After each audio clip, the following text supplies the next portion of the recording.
Teshuvah Daf Kuf Yud. Bonjour, aujourd'hui on va essayer de parler d'un sujet très actuel, la mitzvah de Yishuv Eretz Israël, la mitzvah d'habiter en Eretz Israël. On va voir quelques détails là-dessus. Est-ce que cette mitzvah existe de notre temps? Et qu'est-ce qu'il faut faire attention à propos de cette chose-là? Dans notre Gemara, d'abord on va voir Akol Ma'alin Eretz Israël, c'est-à-dire que même quand dans le contrat du mariage, ils n'ont pas écrit qu'ils vont habiter en Eretz Israël, il pourra plus tard le mari venir et dire à sa femme, je suis intéressé d'aller habiter en Eretz Israël, et sa femme ne pourra pas se contredire. Donc, c'est une halakha qu'on retrouve aussi dans le Shulchan Aruch. La Gemara, elle va dire une phrase qui est très très forte. Elle va dire que tout celui qui habite en Eretz Israël est considéré comme quelqu'un qui a un Dieu, et quelqu'un qui habite en Chutz La'aretz, c'est comme si qu'il n'avait pas de Dieu. C'est intéressant de remarquer que le Rambam, dans Ilchot Melachim Perek He, il a changé un petit peu la phrase de la Gemara, et il a dit tout celui qui habitait en Eretz Israël et qui va habiter en Chutz La'aretz, cette personne est considérée comme quelqu'un qui n'a pas de Dieu. Le mari Tzahalon, on est Mefarshim sur le Rambam, il va expliquer que le Rambam, il explique de cette manière-là la Gemara, parce que c'est impossible de dire que tous ceux qui habitent en Chutz La'aretz, c'est comme ceux qui n'ont pas de Dieu. Il y avait plein de juifs, plein de rabbanim en Chutz La'aretz, surtout en exil. Donc, c'est sûr que le pshat de la Gemara, il est comme celui-là. Donc, on revient à notre sujet. Est-ce qu'il y a la mitzvah de Yishuv Eretz Israël de notre temps? C'est une grande marloquette dans les Rishonim. L'avis du Ramban, c'est connu que l'avis du Ramban est encore plusieurs Rishonim, le Rashbesh, le Maharit, le Avnei Nezer aussi le reprend, que cette mitzvah, c'est une mitzvah qui est pour toujours, et même de notre temps, c'est une mitzvah qui est Minatora, elle existe aussi de notre temps. Le Rambam, et encore la majorité des Rishonim, ils pensent que non, la mitzvah de Yishuv Eretz Israël, c'est que du temps du Beit HaMikdash. De notre temps, il n'y a pas cette mitzvah, il y aura quand même cette mitzvah Midei Rabbanan. Le Rambam, il ne va pas compter cette mitzvah dans le nombre de 613 mitzvot. Un troisième avis qui a été ramené, c'est l'avis du Bahag et Megillat Esther. Megillat Esther, c'est un message sur le Sefer HaMitzvot du Rambam. Ils pensent que de notre temps, il n'y a pas du tout de mitzvah ben ni de Rabbanan. Ils vont donner deux arguments, on va essayer de s'attarder sur ces arguments. La première chose qu'ils vont dire que de notre temps, il n'y a pas de mitzvah, de Yishuv Haaretz, c'est parce qu'on ne peut pas faire les mitzvot qui concernent Eretz Israël. Il y a des mitzvot qu'on peut accomplir qu'en Eretz Israël, et on ne peut pas les faire. Et à cause de ça, il dit qu'il n'y a plus la mitzvah de Yishuv Eretz Israël aujourd'hui. On ne comprend pas qu'est-ce qu'il veut dire par là. Pourquoi pas, on peut faire un mitzvot, quel est le problème? Peut-être qu'il parle, peut-être que c'est un argument qui était que de son temps, où on ne pouvait pas techniquement faire les mitzvot Atluyot Ba'aretz. En tout cas, quoi qu'il en soit, il va ramener un deuxième problème, et c'est un problème c'est quelque chose qui va être ramené dans la Gemara, dans le daf suivant, au début du daf. Il va dire que Hachem, il a fait jurer les Bnei Israël plusieurs serments. Un des serments, c'était qu'ils ne vont pas venir de force, ils ne vont pas sortir de l'exil de force. Ils ne vont pas venir, Bechoma, ça s'appelle, venir avec un pouvoir en Eretz Israël et sortir de l'exil. Et ça cause un problème. Donc, c'est quelqu'un qui va habiter en Eretz Israël, en fait, il participe à cette chose-là. Il contredit ce serment qu'il a fait de ne pas sortir de l'exil de force. Dans le Sefer Vayoel Moshe, de Rav Yoel Teitelbaum, de Satmer, on peut dire que c'est lui le Marad Ishmatta, c'est lui qui a développé au maximum cette gamme. Il va nous dire la chose suivante. Il va dire que quelqu'un qui habite en Eretz Israël, c'est bien sûr quelque chose qui est très très bien et très très important. Mais quand même, c'est quelque chose de dangereux aussi. Donc il faut faire très attention. Quelqu'un qui est sadique et qui ne fait pas d'avérote et qui fait toutes les mitzvot, bien sûr que c'est un très grand mérite d'habiter en Eretz Israël. Toutes les mitzvot qu'on va accomplir en Eretz Israël, elles ont une importance encore beaucoup plus grande que les mitzvot, la même mitzvah qu'on va faire en Chutz La'aretz. Donc, même d'après ceux qui disent qu'il n'y a pas la mitzvah d'habiter en Eretz Israël, cette mitzvah elle-même n'existe pas de notre temps, mais quand même, il y a un grand mérite d'aller habiter en Eretz Israël pour accomplir les mitzvot, parce que accomplir les mitzvot en Eretz Israël, c'est quelque chose d'autre, c'est quelque chose de beaucoup plus important. Quand même, il y a le deuxième côté de la pièce, c'est que quelqu'un qui fait une avéra en Eretz Israël, c'est encore beaucoup plus grave, et on va voir ça tout de suite plus tard. Encore plusieurs Mefarshim qui parlent de cette chose-là. Les Mefarshim, ils vont nous dire aussi, dans le Vayoel Moshe, dans les grottes Moshe aussi, il va nous dire encore une chose. Dans la partie Even Ezer Chelakalev Siman Koufet, il va nous dire que même d'après le Ramban, que la mitzvah des Yishuv Eretz c'est une mitzvah Minatora, il faut faire quand même attention, il faut expliquer que ici c'est pas une mitzvah chiyuvit, c'est pas une mitzvah obligatoire, c'est une mitzvah facultative, c'est-à-dire c'est une mitzvah que si je vais la faire, c'est une mitzvah, mais je n'ai pas une obligation de le faire. Bien sûr, on n'oblige pas tous ceux qui habitent en Chutz La'aretz de venir habiter en Eretz Israël. Donc on peut pas dire par exemple que tous ceux qui habitent en Chutz La'aretz c'est comme quelqu'un qui mettait un habit de quatre coins sans mettre les tzitzit. C'est comme si que quelqu'un c'est considéré comme quelqu'un qui ne met pas du tout l'habit de quatre coins, et donc il ne fait pas la mitzvah de tzitzit, et il n'a pas l'obligation de le faire. En revenant au serment de Choma, de ne pas venir avec force en Eretz Israël,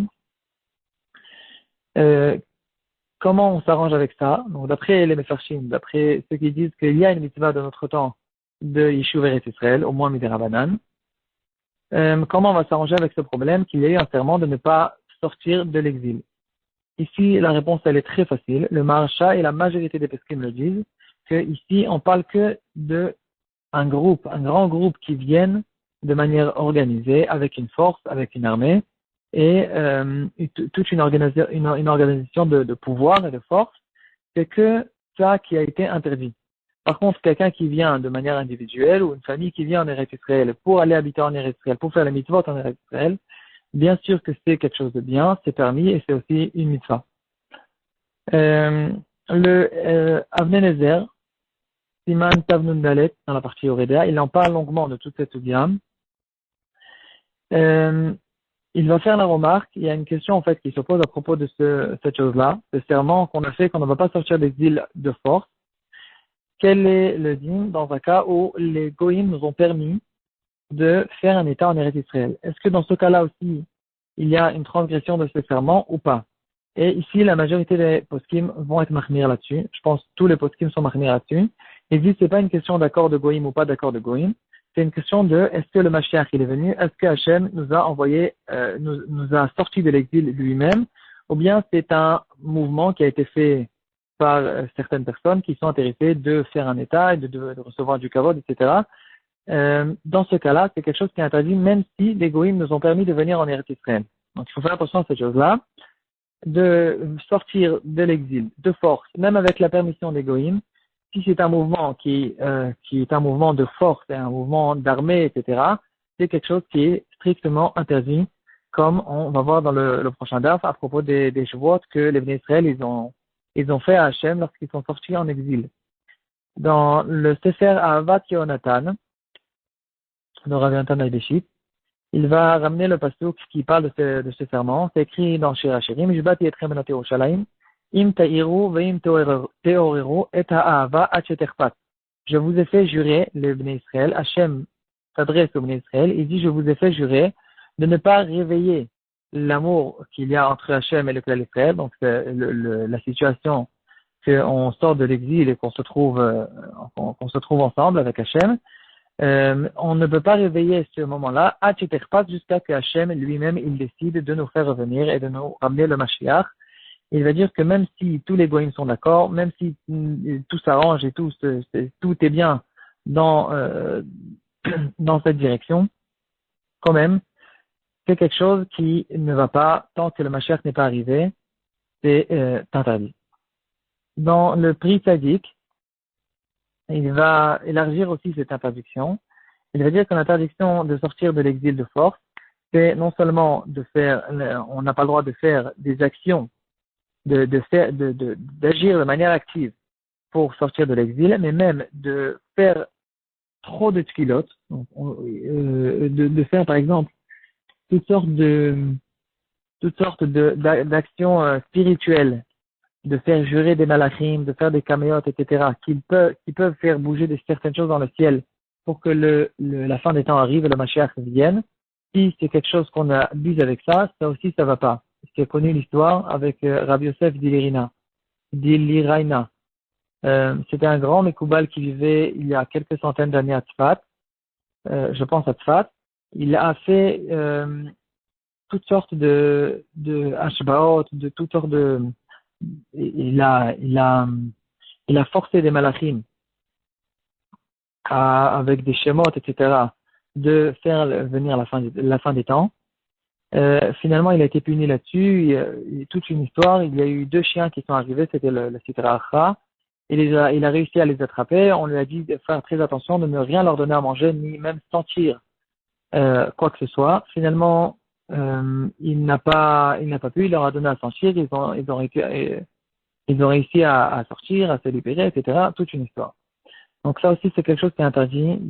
Ça rentre dans le cadre de cette interdiction. Donc pour finir, la conclusion de tout ça, on peut ouvrir le pneu au choix dans notre Subia.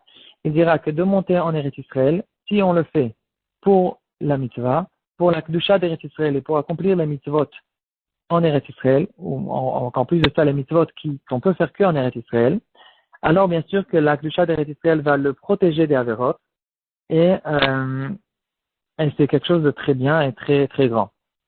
Par contre, quelqu'un qui va en Eretz Israël parce que ça lui arrange, ou parce que c'est bien, ou parce que c'est pratique, ou bien toutes sortes d'autres raisons qui ne sont pas des raisons spirituelles, alors ici, c'est quelque chose qui n'est pas correct, qui n'est pas bien, donc il faut faire très attention. C'est pas une mitzvah comme toutes les mitzvot. En général, dans toutes les mitzvot, même quand, par exemple, on met les tefillin, même quand on n'a pas l'intention de le faire en tant que mitzvah, c'est clair que je le fais pour une mitzvah, et donc, je suis quitte de la mitzvah. Ici, il faut faire attention que c'est une mitzvah quand même qui a un certain danger. On fera cette mitzvah que les Shem Shamaim. Voilà. Il y a aussi encore d'autres choses que les poskim ramènent. Par exemple, dans le Kolbo, il va ramener au nom du Maram et Rothenburg, qui ramène aussi une phrase qui est très connue. Enodomé, quelqu'un on ne peut pas comparer. Quelqu'un qui salit, qui est Mored de Malchut. Quelqu'un qui contredit le roi en dehors du palais, c'est bien sûr beaucoup plus grave. Quelqu'un qui fait contre le roi, quand il se trouve dans le palais, son châtiment il sera beaucoup plus grave. Ici aussi, en Eretz Israël, c'est l'endroit qui est proche de Hachem, c'est un endroit très, très kadosh. Et donc, quelqu'un qui fera des avérotes, c'est encore beaucoup plus grave. Et donc, il faut faire très attention à ça.